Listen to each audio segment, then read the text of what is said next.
Hi ಎಲ್ಲೋ ನಮಸ್ಕಾರ, ಎಲ್ಲರೂ ಹೇಗಿದ್ದೀರಾ? ನಾನಂತೂ ಸೂಪರ್ ಆಗಿದ್ದೀನಿ. ನಾನು ಇವತ್ತು ನಿಮಗೆ 3 ಪ್ಲೇಸ್ನ ಎಕ್ಸ್ಪ್ಲೋರ್ ಮಾಡೋಣ ಅಂತ ಬಂದಿದ್ದೀನಿ. ಲೈಟಾಗಿ ಮಳೆ ಬೇರೆ ಬರ್ತಾ ಇದೆ, ಬನ್ನಿ ಹೋಗೋಣ.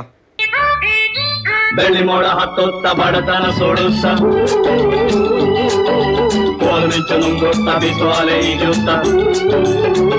ಫೈನಲಿ ನಾವು ನಮ್ಮ ಡೆಸ್ಟಿನೇಷನ್ನ ರೀಚ್ ಆದ್ವಿ. ಈ ಸ್ಥಳದ ಹೆಸರು ಬಂದ್ಬಿಟ್ಟು ನಾಮದ ಚಿಲುಮೆ ಅಂತ.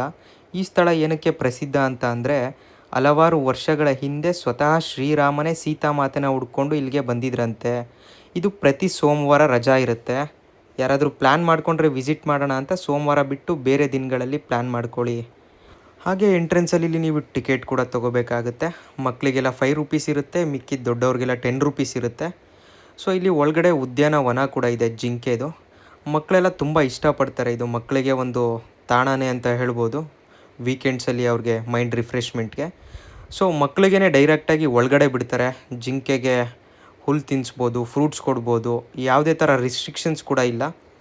ನೀವಿವಾಗ ಏನು ನೋಡ್ತಾ ಇದ್ದೀರಾ, ಇದು one of the historical place ಕೂಡ ಆಗಿರುತ್ತೆ. ಸೊ ಏನಕ್ಕೆ ಅಂತ ಅಂದರೆ ಅದನ್ನ ನಿಮಗೆ ನೆಕ್ಸ್ಟ್ ತೋರಿಸ್ತೀನಿ. ಇದು ಜಿಂಕೆ ಉದ್ಯಾನವನ. ಸುಮಾರು ಜಿಂಕೆಗಳಿದೆ ಒಳಗಡೆ. ಸೊ ಕೆಲವು ಮಾತ್ರ ಇಲ್ಲಿ ಮುಂದೆ ಇದೆ, ಇನ್ನು ಕೆಲವು ಜಿಂಕೆಗಳೆಲ್ಲ ಒಳಗಡೆ ಇದೆ.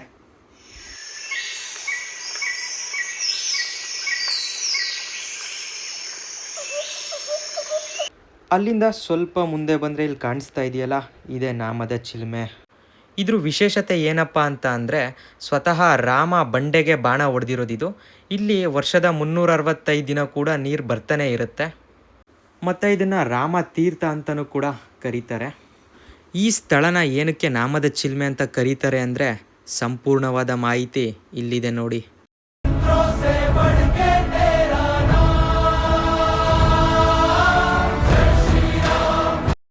ಸೊ ಇದೆಲ್ಲ ನಾಮದ ಚಿಲುಮೆ ವಿಶೇಷತೆಗಳಾಗಿರುತ್ತೆ. ನಂಗೆ ಗೊತ್ತಿರೋ ಎಲ್ಲ ಇನ್ಫಾರ್ಮೇಷನು ನಿಮಗೆ ತಲುಪಿಸೋ ಪ್ರಯತ್ನ ಅಂತೂ ಮಾಡಿದ್ದೀನಿ. ನೆಕ್ಸ್ಟ್ ಡೆಸ್ಟಿನೇಷನ್ ಬಂದ್ಬಿಟ್ಟು ದೇವರಾಯನ ದುರ್ಗ, ಬನ್ನಿ ಹೋಗೋಣ.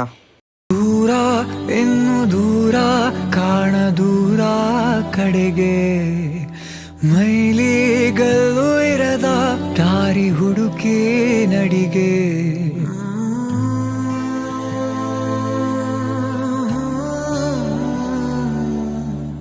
ಇಲ್ಲಿ ಇಲ್ಲದೇನೋ ಅಲ್ಲಿ ಸಿಗುವ ಬಯಕೆ.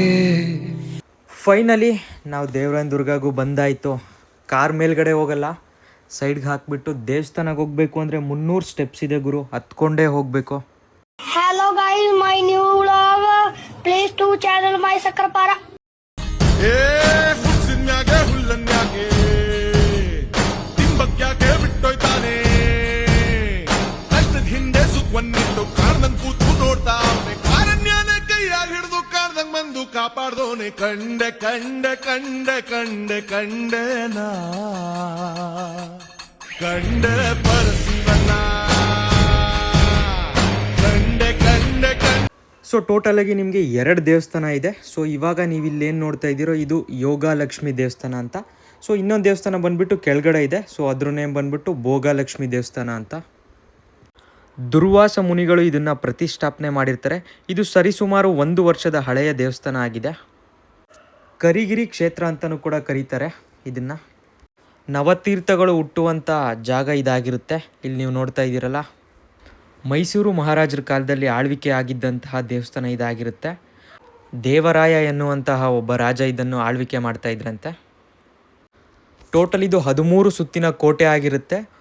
ನೀವು ನೋಡ್ತಾ ಇರೋದು ಬೆಟ್ಟದ ಮೇಲೆ ಇರ್ತಕ್ಕಂತಹ ಕೆರೆ. ಸುಮಾರು ವರ್ಷಗಳಿಂದ ಇದನ್ನು ಕರಿಗಿರಿ ಕ್ಷೇತ್ರ ಅಂತಲೇ ಕರೀತಾ ಇದ್ರು. ಮೈಸೂರು ಮಹಾರಾಜರು ಇದನ್ನು ಆಳ್ವಿಕೆ ಸ್ಟಾರ್ಟ್ ಮಾಡಿದ್ಮೇಲೆ ದೇವರಾಯನ ದುರ್ಗ ಅಂತ ಕರೆಯಲಾಗಿದೆ.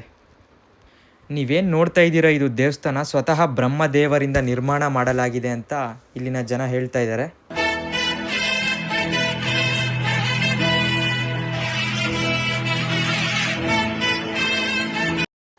ಯಾವ ಮಂಗಳೂರಿಗೇನು ಕಡಿಮೆ ಇಲ್ಲ ಗುರು. ತುಮಕೂರು ಬೆಟ್ಟದ ಮೇಲಿಂದ ನೋಡಿ ವ್ಯೂ ಯಾವ ಥರ ಕಾಣ್ತಾ ಇದೆ ಅಂತ.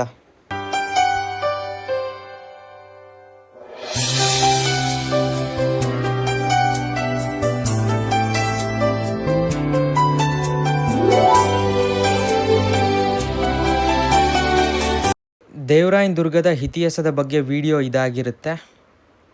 ಫೈನಲ್ ಆಗಿ ನಾವು ಹೋಗ್ತಾ ಇದ್ದೀವಿ ಮಂದಾರಗಿರಿ ಬೆಟ್ಟಕ್ಕೆ. ಯಾರು ನಂಗೆ ಕೇಳಿದರು ದಾರಿನ ನಾನೇ ಕಳೆದು ಹೋಗಿರುವೆ ಅಂದೇನ ಎಡವಿದ ಕಲ್ಲಿನ ಎಕ್ಸಾಕ್ಟ್ ಬ್ಯಾಂಗ್ಳೂರಿಂದ ಇದು ನಿಮಗೆ 70 ಕಿಲೋಮೀಟರ್ಸ್ ಆಗುತ್ತೆ. One of the best place to visit ಅಂತಲೇ ಹೇಳ್ಬೋದು. ಫ್ಲೈಟಲ್ಲಿ ಕುತ್ಕೊಂಡು ಕೆಳಗಡೆ ನೋಡಿದಾಗ ಯಾವ ಥರ ವ್ಯೂ ಕಾಣಿಸುತ್ತೋ ಅದೇ ಥರ ವ್ಯೂ ಕಾಣಿಸ್ತಾ ಇದೆ ಫುಲ್ ಬೆಟ್ಟದ ಟಾಪ್ ಮೇಲಿಂದ. ಸೊ ಇದು ಸರಿಸುಮಾರು 14ನೇ ಶತಮಾನದ ಜೈನ್ ದೇವಸ್ಥಾನ ಅಂತೆ. ಒಳಗಡೆ ಯಾವ ಥರ ಇದೆ ಅಂತ ತೋರಿಸ್ತೀನಿ ಬನ್ನಿ.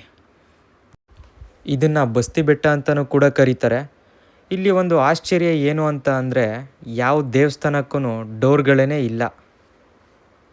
ಲಾಸ್ಟ್ ಟೈಮ್ ನಾನು ವಿಸಿಟ್ ಮಾಡಿದಾಗ ಇದು ಇನ್ನೂ ಅಂಡರ್ ಕನ್ಸ್ಟ್ರಕ್ಷನಲ್ಲಿತ್ತು. ಸೊ ಇವಾಗ ಎಲ್ಲ ತುಂಬ ಚೆನ್ನಾಗಿ ಇಂಪ್ಲಿಮೆಂಟೇಷನ್ ಮಾಡ್ತಾ ಇದ್ದಾರೆ. sabrás cuando pasó.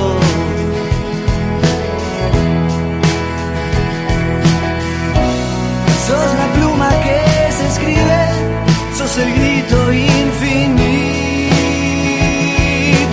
hoy.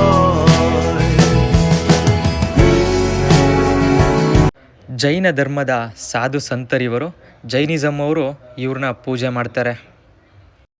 ಹಾಗೆ ಅತಿ ಹೆಚ್ಚು ಟ್ಯಾಕ್ಸ್ನ ಪೇ ಮಾಡೋದು ಕೂಡ ಇವರೇನೆ. ಸೊ ಇದು ಮಾರ್ನಿಂಗ್ ನಿಮಗೆ 7 to 4 ಓಪನ್ ಇರುತ್ತೆ. ಯಾರಾದರೂ ವಿಸಿಟ್ ಮಾಡಬೇಕು ಅಂತ ಅಂದ್ಕೊಂಡ್ರೆ ಬಿಫೋರ್ ಟೈಮ್ ಒಳಗಡೆ ವಿಸಿಟ್ ಮಾಡಿ.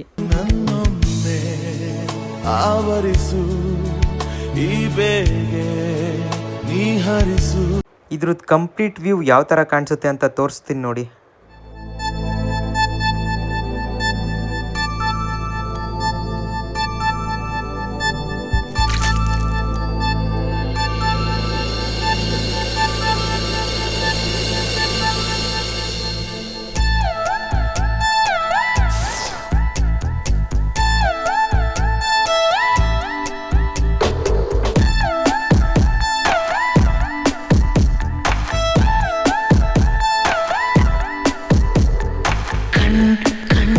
ಸಲಿಗೆ ಸಲಿಗೆ ಅಲ್ಲ ಸುಲಿಗೆ ನೀನಿನ್ನು ನನಗೆ ನನಗೆ ನನಗೆ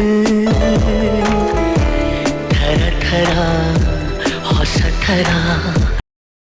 ಇದು ಕೆಳಗಡೆ ಇರೋ ದೇವಸ್ಥಾನ. ಇದು ಕಂಪ್ಲೀಟ್ಲಿ ನಿಮಗೆ ನೋಡಲಿಕ್ಕೆ ಪಿಕಾಕ್ ಥರನೇ ಕಾಣಿಸುತ್ತೆ, ಬಟ್ ಪಿಕಾಕ್ ಅಲ್ಲ. ಪಿಕಾಕ್ ಫೆದರ್ ಡಿಸೈನಲ್ಲಿ ಮಾಡಿರೋದು ಒಂದು ದೇವಸ್ಥಾನ. ಇದು ಜೈನ್ ದೇವಸ್ಥಾನ.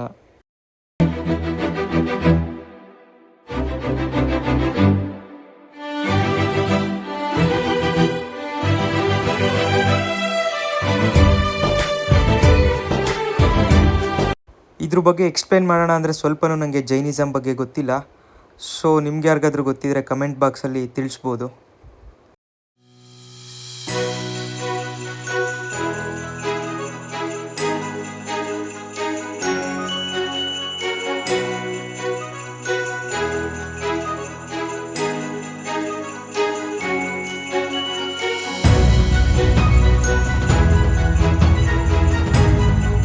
ಸರಿಸುಮಾರು 50 ಅಡಿ ಉದ್ದದ ಪುರಾತನ ಕಾಲದ ಹಳೆಯ ಗೊಮ್ಮಟೇಶ್ವರ ಕೂಡ ಇಲ್ಲಿದೆ. ವಿವಾಹ ಭೋಜನವಿದು ವಿಚಿತ್ರ ಭಕ್ಷ್ಯಗಳಿವು ಬೀಗರಿಗೆ ಔತಣವಿದು ದೊರಕೊಂಡಿತನೆಗೆ ಬಂದು. ವಿವಾಹ ಭೋಜನವಿದು ವಿಚಿತ್ರ ಭಕ್ಷ್ಯಗಳಿವು ಬೀಗರಿಗೆ ಔತಣವಿದು ದೊರಕೊಂಡಿತನೆಗೆ. ಮಂದಾರಗಿರಿ ವಿಡಿಯೋನ ಇಲ್ಲಿಗೆ ಎಂಡ್ ಮಾಡ್ತಾ one of the beautiful and Eden ಪ್ಲೇಸ್ಗೆ ನಾವು ಬಂದಿದ್ದೀವಿ. ಹೌದು, ಸುಮಾರು ಜನಕ್ಕೆ ಈ ಥರ ಹೋಮ್ ಸ್ಟೇಗಳಿದೆ ಅಂತಲೇ ಗೊತ್ತಿಲ್ಲ. ಇದು ಲೊಕೇಟ್ ಆಗಿರೋದು ನಿಯರ್ ದೇವರಾಯನ ದುರ್ಗ ಹತ್ರ. ಕಾಡ್ ಮಧ್ಯ ಇದ್ರೂ ಕೂಡ ಯಾವ ಥರ ನೀಟಾಗಿ ಇಟ್ಕೊಂಡಿದ್ದಾರೆ ನೋಡಿ ರೂಮ್ಗಳನ್ನೆಲ್ಲ. ಯಾರು ನೀವು ಕಾಡಲ್ಲಿ ಯಾಕ್ರಿ ಮನೆ ಕಟ್ಟಿದ್ದೀರಾ? ಈ ದೇಶ ನಮ್ದು. ಈ ಕಾಡು ಬೆಟ್ಟ ಗಾಳಿ ನೀರು ಎಲ್ಲ ನಮ್ದು. ಪಕ್ಷಿಗಳು ಗೂಡು ಕಟ್ಬೋದು, ನಾವು ಮನೆ ಕಟ್ಬಾರ್ದಾ? ಎಲ್ಲ ನಮ್ಗೆ ಗೊತ್ತಿಲ್ಲ ಸ್ವಾಮಿ. ಮಂಗನಿಂದ ಮಾನವರಾದವರು ತೋರ್ ಮನೆಗೆ ಬಂದ್ರೆ ಯಾಕೆ ಹೊಡಿಸ್ತೀರಾ? ಚಪಾತಿ ಅವ್ನು ಇನ್ನು ಮಂಗಿಂದ ಕಂಪ್ಲೀಟ್ ಆಗಿ ಮನುಷ್ಯನೇ ಆಗಿಲ್ಲ. ವಿಕಸನ ಸೆಂಟ್ರಲ್ ನಿಂತೋಗ್ಬಿಟ್ಟಿದೆ. ಹೌದಲ್ಲಪ್ಪ? ನೀವು ಬೇರೆ ಎಲ್ಲ ಸೈಡ್ ಮನೆ ಕಟ್ಕೊಳ್ರಿ, ಇಲ್ಲಿ ಯಾರು ಮನೆ ಕಟ್ಟಂಗಿಲ್ಲ. ಲ್ಯಾಂಡ್ ವಾಟರ್ ದೇವರು ಡಿವೈಡ್ ಮಾಡಿ ಅನುಭವಿಸಿ ಅಂತ ಬಿಟ್ಟಿದ್ದಾನೆ. ನೀನ್ ಯಾರೋ ತೋಲಾಂಡಿ 60-40 ಸೈಟ್ ತಗೊಂಡ್ ಮನೆ ಕಟ್ಟು ಅಂತ ಹೇಳೋದಕ್ಕೆ? ಕತೆ ಎಲ್ಲ ಹೇಳ್ಬೇಡಿ ನಮ್ಗೆ. ಈಗ ಮನೆ ಖಾಲಿ ಮಾಡ್ಬೇಕಿಲ್ಲ, 4 ಜನ ಕರ್ಕೊಂಡು ಹೊಡ್ಸಾಕ್ಬಿಡ್ತೀನಿ ಈಗ. ಸ್ವಾಮಿ ಏನೋ ಆಯ್ತು, ಹೋಗ್ತೀನಿ, ನೀವೇನು ಹೊಡಿಸ್ಬಿಡಿ. ನಿಮಗೆ ಹಟ್ಟು ಮತ್ತು ಟೆಂಟ್ಸು ಎರಡೂ ಕೂಡ ಅವೈಲಬಲ್ ಇರುತ್ತೆ. ನಿಮ್ಗೆ ಯಾವ್ದು ಕನ್ವೀನಿಯೆಂಟೋ ನೀವು ಅದನ್ನು ಸೆಲೆಕ್ಟ್ ಮಾಡ್ಕೊಬೋದು.